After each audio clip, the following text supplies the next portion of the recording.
Good morning students.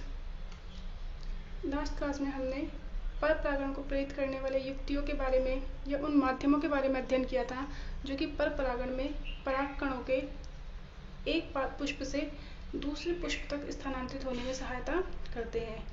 इस video में हम निषेचन के बारे में अध्ययन करेंगे। देखिए, निषेचन क्या होता है। हमें पता है नर एवं मादा युग्मकों के संलयन को नर एवं मादा युग्मकों के संलयन को क्या बोलते हैं हम? निषेचन।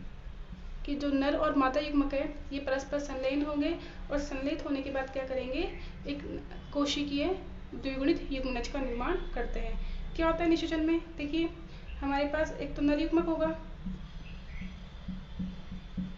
नर युग्मक कैसे होता है? ये अगुणित। तथा क्या होगा? मादा युग्मक। यह भी कैसा होगा? अगुणित। नर और मादा युग्मक जब आपस में संलयन करेंगे तो क्या होगा? एक कोशिकीय युग्मनज का निर्माण होता है। किसका निर्माण होता है? युग्मनज का, जिसे हम जायगोट कहते हैं। और ये क्या होगा? 2n अर्थात द्विगुणित। तो नर एवं मादा युग्मकों के संलयन को और इसके फलस्वरूप जो युग्मनज का निर्माण होता है, जो युग्मनज निर्मित होता है, इस प्रकार क्या बोलेंगे हम? निषेचन कहते हैं। निषेचन की खोज किसने की थी? सर्वप्रथम निषेचन की खोज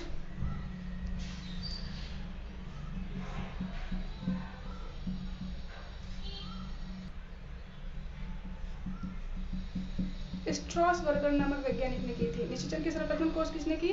स्ट्रॉसबर्गर ने। स्ट्रॉसबर्गर ने लिलियम नामक पादप पर किसकी खोज की थी? निषेचन की। जबकि जब हम आवर्त बीजी पादपों की बात करते हैं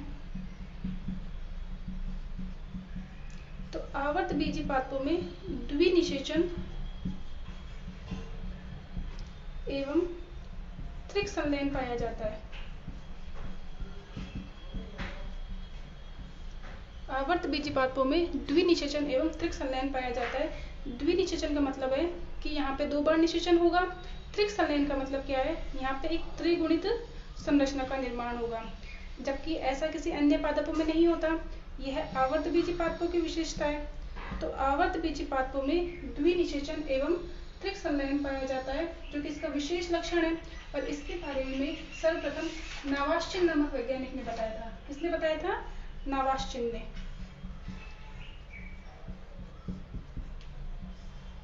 नावाश्चिन नामक वैज्ञानिक ने लिलियम एवं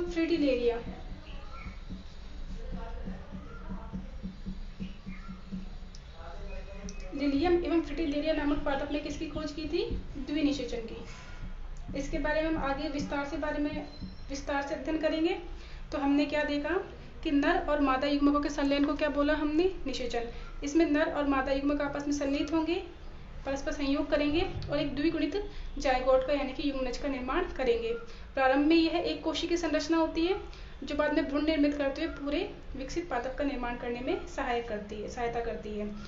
निषेचन की खोज किसने की थी? स्ट्रॉसबर्गर नामक वैज्ञानिक ने। जबकि आवर्त बीजी पादपों में द्विनिषेचन और त्रिक संलयन की खोज किसने की थी? नावाश्चिन ने। देखिए, जब हम निषेचन की बात करते हैं तो निषेचन विभिन्न चरणों में संपन्न होता है। तो निषेचन को हम विभिन्न शीर्षकों में निषेचन के बारे में विभिन्न शीर्षकों के अंतर्गत हम अध्ययन करेंगे। इससे पहले हमें ध्यान देना जरूरी है कि अब तक हमने क्या पढ़ा था। देखिए, लास्ट वीडियो में हमने ये बात कर चुके थे कि यहाँ से परागकण जो मुक्त होंगे, ये परागकण कहाँ पहुंचेंगे? पुष्प की वर्तिकाग्र तक। अब वर्तिकाग्र तक पहुंचने से लेकर के आगे कौन कौन से प्रक्रम संपन्न होंगे, उसके बारे में हम अध्ययन करते हैं। देखिए, जब हम आवर्त बीजी पादपों में निषेचन की बात करते हैं तब हम एक टर्म या एक शब्द यह भी पढ़ते हैं कि क्या है वो? पराग स्त्रीकेसर पारस्परिक क्रिया। पराग स्त्रीकेसर पारस्परिक क्रिया या अंतर क्रिया, इसे हम पॉलन पिस्टल इंटरेक्शन भी कहते हैं। शॉर्ट में से PPI से डिनोट करते हैं। Pollen pistol interaction. पॉलन यानी परागकण, पिस्टल स्त्रीकेसर, इंटरेक्शन का मतलब पारस्परिक क्रिया। देखिए, इसमें क्या शामिल है। हम इससे पहले परागण पढ़ चुके थे, यानी कि जो परागकण है वो कहाँ तक पहुंच गए हैं? वर्तिकाग्र तक। परागकण कहाँ मौजूद है अब? वर्तिकाग्र तक, यानी कि स्टिग्मा वाले पार्ट तक। अब ये परागकण वर्तिकाग्र तक पहुंच गए। यहाँ पे अब क्या होगा? अंकुरण होगा इसका। पराग नलिका का निर्माण होगा और अब इस परागकण से जो पराग नलिका निकलेगी वो अंडाशय में उपस्थित बीजांड में प्रवेश करेगी।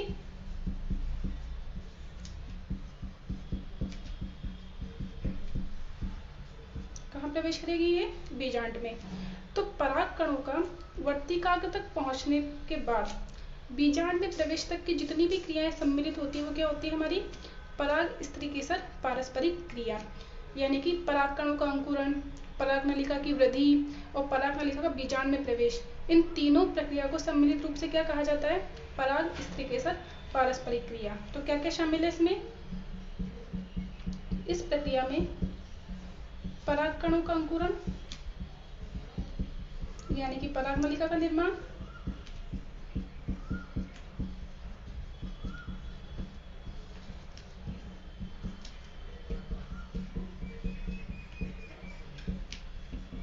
पराग नलिका की वृद्धि,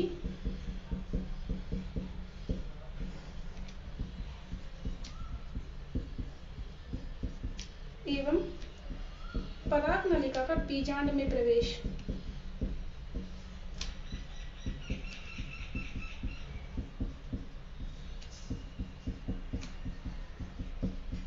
देखिए, पराग स्त्रीकेसर पारस्परिक क्रिया में परागकण के अंकुरण से लेकर के और पराग नलिका के बीजांड में प्रवेश तक की संपूर्ण प्रक्रिया को शामिल किया जाता है। इसमें पराग कणों का अंकुरण, पराग नलिका की वृद्धि और पराग नलिका के बीजांड में प्रवेश को सम्मिलित किया गया है। तो निषेचन की प्रक्रिया को हम इन्हीं छोटे छोटे पॉइंट्स में पढ़ेंगे और किस प्रकार से आपके आवर्त बीजी पादपों में नर एवं मादा युग्मकों का संयोजन होता है उसके बारे में देखेंगे। जो नर युग्मक है यहाँ पे तो क्या है? अंकुरित परागकण, और जो मादा युग्मक है वो क्या है? यहाँ पे अंडकोशिका, जो कि कहाँ उपस्थित है? भ्रूणकोश में। देखते हैं। देखिए, निषेचन की प्रक्रिया में जो पहला चरण है वो क्या है? पराग कणों का अंकुरण। पराग कणों का अंकुरण एवं पराग नलिका का निर्माण।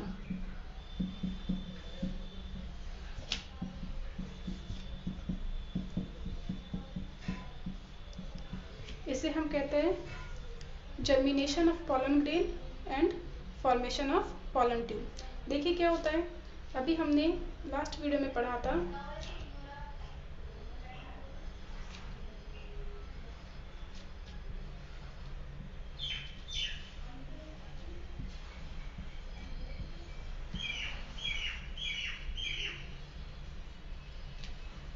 ये हमारे पास एक पुष्प था, इस पुष्प के ऊपर परागकण पहुंच चुके हैं। ये क्या है? परागकण। तो पुष्प की वर्तिकाग्र तक परागकण जो पहुंचे थे उसे हमने क्या कहा था? परागण की क्रिया कहा था। अब पुष्प की वर्तिकाग्र पर जो परागकण पहुंचे हैं, इन परागकणों से क्या होगा? पराग नलिका का निर्माण।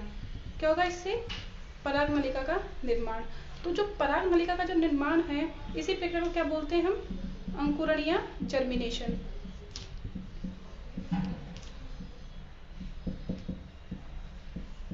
क्या बोलेंगे इस प्रक्रिया को हम? परागकण का अंकुरण या जर्मिनेशन। देखिए,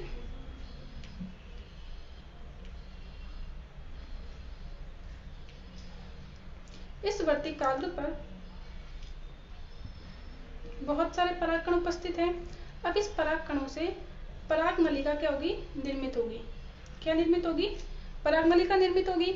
और हम पढ़ चुके थे कि जो परागकण की अंतःचोल है वो क्या करती है? पराग नलिका के निर्माण में सहायक होती है। लेकिन अब देखिए, इस वर्तिकाग्र पर यदि किसी दूसरी जाति का परागकण गिर जाए, हम कहते हैं वायु परागण होता है, चांस से है। तो अगर किसी दूसरी जाति के पुष्प का परागकण स्थानांतरित हो जाए तो क्या वो अंकुरित होगा? वो अंकुरित नहीं होगा। दूसरी जाति का परागकण किसी अन्य जाति की वर्तिकाग्र पर अंकुरित नहीं होता। अर्थात प्रथम इस जो पद है इसमें क्या होता है कि जो परागकण अंकुरण योग्य है या जो परागकण जनन में सहायक होंगे उनका तो अंकुरण होता है, बाकी जो अन्य परागकण है उनका क्या कर दिया जाता है? अस्वीकार कर दिया जाता है। अन्य परागकणों को क्या कर दिया जाता है? अस्वीकार या रिजेक्ट कर दिया जाता है। जो मैच्योर परागकण होता है उन्हें ही क्या होती है? पराग नलिका के निर्माण की अनुमति मिलती है। अब देखिए, एक से ज्यादा परागकण है तो तुरंत जैसे ही परागकण पराग नलिका पे पहुंचेंगे, हाथ की हाथ या तुरंत ही क्या है वो अंकुरित नहीं होते, इन्हें कुछ समय की आवश्यकता होती है। इसे हम बोलते हैं अंकुरण काल। क्या बोला जाता है इसे? अंकुरण काल। वर्तिकाग्र तक पहुंचने के बाद पराग नलिका के निर्माण के लिए जो समय लिया जाता है उसे क्या बोला जाता है? अंकुरण काल। अब देखिए, जो पुष्प की वर्तिकाग्र है, इस वर्तिकाग्र पर विभिन्न प्रकार के रसायन, विभिन्न प्रकार के स्त्राव होते हैं, जैसे कि वसा, रेजिन, शर्करा, विभिन्न रासायनिक पदार्थ जैसे बोरोन, कैल्शियम, क्या होते हैं ये? वर्तिकाग्र पर उपस्थित होते हैं। कहाँ उपस्थित होंगे ये? वर्तिकाग्र पर। वर्तिकाग्र पर उपस्थित ये रसायन क्या करते हैं? परागकणों के अंकुरण में क्या होता है? ये सहायक होते हैं। परागकणों के अंकुरण में क्या करेंगे? ये सहायता प्रदान करेंगे। और विशेष रूप से बोरोन, परागकणों के अंकुरण के लिए विशेष रूप से क्या आवश्यक होता है? बोरोन। यह बोरोन क्या करेगा? पराग नलिका के निर्माण में सहायता करता है। अब देखिए,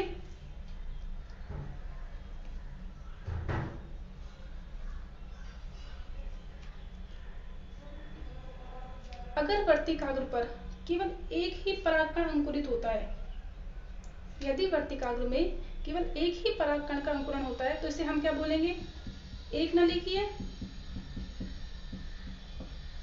क्या बोलेंगे इसे? एक नलिकीय। लेकिन यदि एक से ज्यादा परागकण अंकुरित होते तो इसे क्या कह देंगे? बहुनलिकीय। सामान्यतः क्या होता है? आपके एकल नलिकीय प्रकार के होते हैं, लेकिन जो कुकुरबिटेसिस कुल के सदस्य है, जैसे कि घिया है, तरबूज, ककड़ी, इनमें क्या होता है? बहुनलिकीय अंकुरण पाया जाता है, यानी कि एक से ज्यादा परागकण यहाँ पे क्या होता है? अंकुरित होते हैं। अब चाहे एकल नलिकीय हो चाहे बहुनलिकीय हो, लेकिन अंतिम रूप से पराग नलिका में केवल एक ही नली वृद्धि करेगी और बाकी सारी पराग नलिकाएं क्या हो जाती है? नष्ट हो जाती है।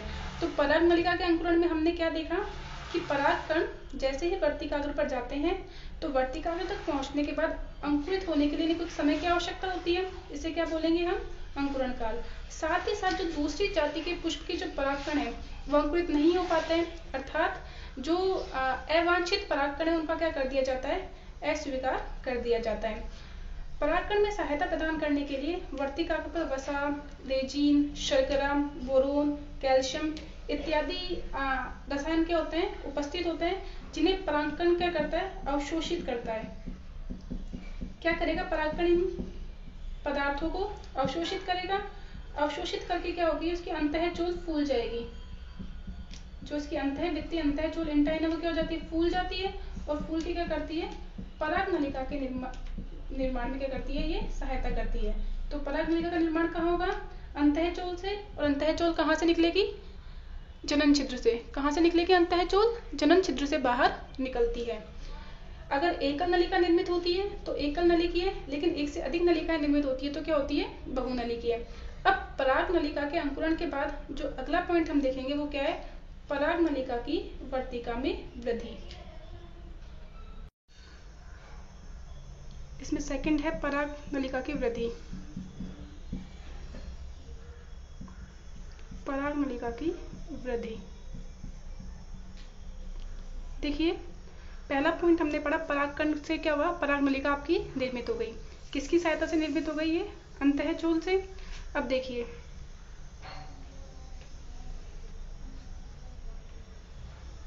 जैसे ही परागकण के जनन क्षेत्र से क्या निकली? पराग नलिका। जैसे ही पराग नलिका निकलेगी तो पराग नलिका में एक तो क्या होगा इनके पास? जनन कोशिका केंद्रक, जनन कोशिका का केंद्रक। और क्या होगा इसके पास? एक क्या होगा? कायिक कोशिका केंद्रक। एक तो इसके पास जनन कोशिका केंद्रक होगा और एक क्या होगा? कायिक कोशिका केंद्रक। लेकिन जैसे ही पराग नलिका वृद्धि करती है तो यह जनन कोशिका विभाजित हो जाएगी और क्या कर देगी? नर युग्मक का निर्माण कर देगी। कितने नर युग्मक बन जाएंगे यहाँ से? 2 नर युग्मक। तो यानी कि अब जो पराग नलिका है इसमें 2 नर युग्मक और एक क्या है? कायिक कोशिका केंद्रक पाया जाता है। इतनी बात क्लियर हुई? पराग नलिका की वृद्धि के समय पराग नलिका में क्या क्या उपस्थित होंगे? पराग नलिका में 2 नर युग्मक कितने नरयुग्मक? 2। किससे बने? जनन कोशिका केंद्रक के विभाजन से। जनन कोशिका केंद्रक में समसूत्री विभाजन होगा और 2 नरयुग्मकों का निर्माण होता है। और साथ ही साथ क्या होगा? कायिक कोशिका केंद्रक, जो कि कुछ समय के बाद क्या होता है? नष्ट हो जाता है। यह जो पराग नलिका है, क्या है ये? पराग नलिका। और ये परागकण के ऊपर क्या है? भित्ति पाई जा रही है, बाह्य चोल। अब जो पराग नलिका है, यह पराग नलिका रसायनों के प्रभाव में गति करती है। किसके प्रभाव में गति करती है? रसायनों के प्रभाव में। तो इस तरह की गति को क्या बोलेंगे हम? रसायन अनुचलनी गति, रसायनानुचलनी गति। क्या बोला जाता है इसे? रसायनानुचलनी गति या रसायन अनुवर्ती गति। यह रसायनों के प्रभाव में आकर के क्या करती है? वृद्धि करती है। अब देखिए, हमारे पास एक परागकण था, यह परागकण क्या हो रहा है? अंकुरित हो रहा है। अब अंकुरित होकर जब यह वर्तिका में वृद्धि करता है, तो वर्तिका में जो पराग नलिका की जो लंबाई है वो किसके ऊपर निर्भर करेगी? वर्तिका की लंबाई के ऊपर। जितनी लंबी वर्तिका होगी उतनी ही लंबी क्या होगी? पराग नली। जो पराग नलिका की वृद्धि है वो किसके ऊपर डिपेंड करती है? आपकी वर्तिका की लंबाई के ऊपर। अब जो इसकी वृद्धि है वो वर्तिका की आंतरिक संरचना के ऊपर भी निर्भर करती है। देखिए, कुछ पादपों की जो वर्तिका है वो खोखली होती है।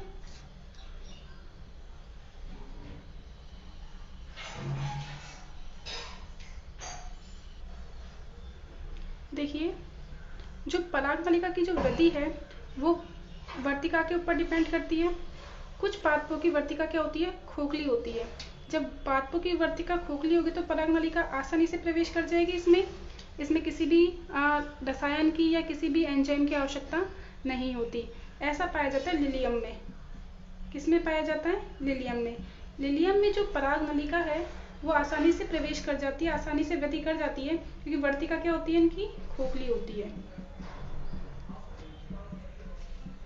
इनकी वर्तिका कैसी होती है? खोखली। जबकि कुछ पादपों की जो वर्तिका के जो ऊतक होते हैं वो कैसे होते हैं? सघन रूप से व्यवस्थित होते हैं। मतलब कि वर्तिका कैसे हो गई इसकी?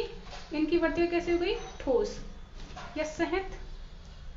कुछ पादपों की वर्तिका में जो ऊतक है वो बहुत ही पास होते हैं। इस तरह की वर्तिका कैसी होती है? बंद या ठोस। अब इस प्रकार की कोशिकाओं में पराग नलिका वृद्धि के लिए क्या करेगी? रास्ता बनाना है इसको, रास्ता बनाएगी। तो रास्ता बनाने के लिए क्या करेगी? बीज के ऊतकों को नष्ट करती जाएगी। क्या करेगी ये? बीज के ऊतकों को नष्ट करेगी और बीज के ऊतकों को नष्ट करके अपना मार्ग बनाएगी। तो इसके लिए इन्हें एक एंजाइम की आवश्यकता होती है और वो एंजाइम कौन सा है? पैक्टिनेज। पैक्टिनेज एंजाइम की सहायता से पैक्टिन को यानी कि नष्ट करती जाएगी, मार्ग बनाएगी बीच में, और क्या करेगी? ये ऊतकों को नष्ट करते हुए वृद्धि करती है। जबकि कुछ पादपों की वर्तिका में जो ऊतक होते हैं वो कैसे होते हैं? दूर यानी कि ढीले रूप से व्यवस्थित होते हैं। तो इनकी पराग नलिका मध्य से रास्ता बनाते हुए क्या कर जाती है? प्रवेश कर जाती है। तो इस तरीके से पराग नलिका वर्तिका में प्रवेश करती है। और हमेशा जो पराग नलिका है यह अंडाशय की ओर गति करती है। मैं आपको बता चुकी हूँ कि यह रसायनों की उपस्थिति पे क्या होती है? निर्भर होती है।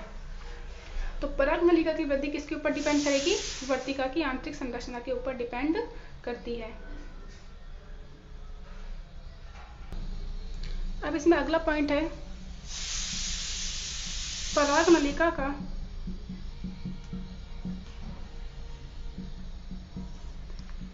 बीजांड में प्रवेश।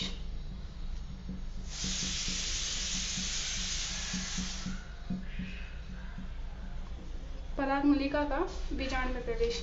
देखिए,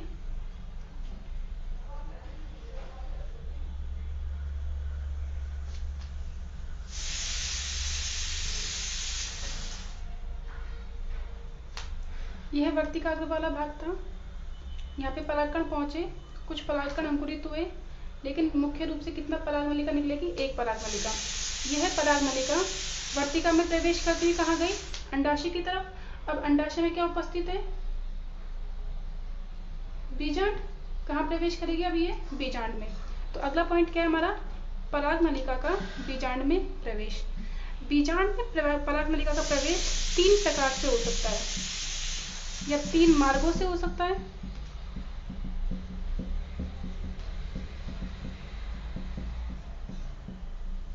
देखिए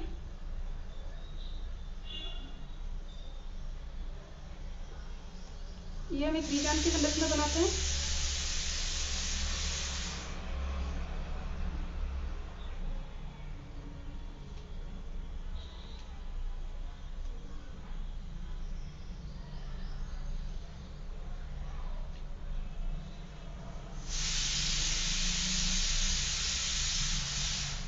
कौन सा प्रकार का बीजांड है ये हमारे पास? अर्ध प्रति प्रकार का बीजांड, सॉरी प्रति प्रकार का बीजांड, जिसे हमने उल्टा बीजांड कहा था। अब देखिए हमारी परागमलिका वृद्धि करते हुए कहाँ तक आ गई है? यहाँ तक प्रवेश कर चुकी है। ठीक है, अब परागमलिका की वृद्धि है, परागमलिका को कहाँ प्रवेश करना है? इस बीजांड में प्रवेश करना है। इस बीजांड में प्रवेश करने के मार्ग 3 प्रकार से हो सकते हैं। कैसे कैसे? यह परागमलिका यहाँ से वृद्धि करती हुई कहाँ जाए? आपके बीजांड द्वार वाले प्रवेश से भाग से प्रवेश करे, यानी कि परागमलिका वृद्धि करती हुई कहाँ तक पहुंच जाए? बीजांड द्वार वाले मार्ग तक पहुंच जाए। तो देखिए ये मैंने किसको बता दिया, आपकी आपको स्पष्ट करने के लिए किसे दिखा देती हूँ थोड़ा डार्क करके। तो परागमलिका बीजांड के समीप से वृद्धि करती हुई कहाँ से प्रवेश कर रही है? बीजांड में बीजांड द्वार से। तो पहला प्रवेश कौन सा हो गया? बीजांड द्वारी प्रवेश, बीजांड द्वारी प्रवेश। इस प्रकार का प्रवेश अधिकांश एंजियोस्पर्म पादपों में कौन सा प्रवेश पाया जाता है? बीजांड द्वारी प्रवेश पाया जाता है। जबकि कुछ पादपों में क्या होता है? कुछ पादप जैसे, अब एग्जाम्पल की बात करें जैसे कि कैजुराइना,